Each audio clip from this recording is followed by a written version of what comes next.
Баршаңызға сәлем. Бүгін қатпарлы қамыр дайындаймыз. Ол үшін бізге сары май қажет. Сары май бөлме температурасындағы жарамайды, мұздатқыштан шыққан өте қатты сары май болу қажет. Немесе маргарин қолдансаңыздар болады. Осындай үккіштен сары майымызды ұнға ауната отырып, үккіштен өткізіп аламыз.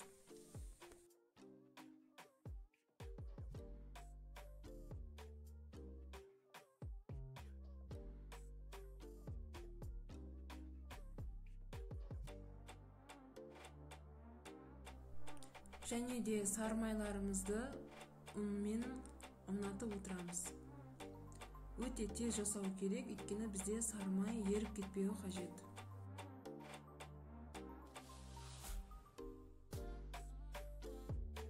Міне дайын болды. Енді біріктіретін боламыз.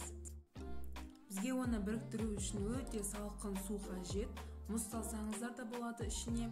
Мұздатқыштан шыққан өте салқын болуы қажет. Енді осының үстіне бір жұмыртқа, тұз саламыз. Және де мен лимонның суын қолдандым. Оның орнына уксус қолдансаңыздар да болады. Уксустың пайыздылығы 5-7%-дан аспауы қажет. Барлығын жақсылап араластырып, қамырымыздың ортасына шұңқыр жасап, ақырындап құя отырып біріктіреміз. Ешқандай да жұмсақ етіп, кәдімгідей қылып қамыр жасамаймыз. Тек қана біріктіреміз. Осылай етіп, кішкене өз формасын ұстағаннан кейін таза пакетке салып, мұздатқышқа жібереміз. Бірікпей қалған қамырларымызды да үстіне салып жібереміз. Еш нәрсе етпейді. Бірге қосылып, қатпарлы болып шығады.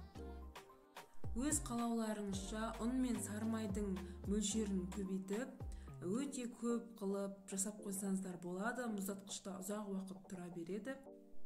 Және де сонымен қатар жұмыртқаны да, уксустың да мөлшерін көбейтіп отырасыздар.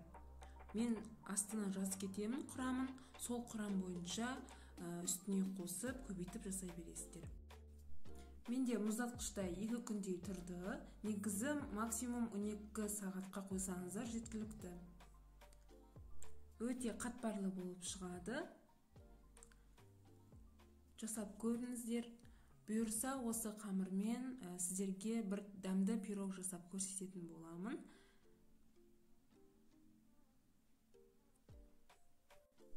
Осылай керегіңізше бөліктерге бөліп, бөлек пакеттерге салып, сақтап қойсаңыздар болады. Немесе қонақтар келіп қалған кезде тез-тез дәмді тағамдар жасай салуға өте ыңғайлы.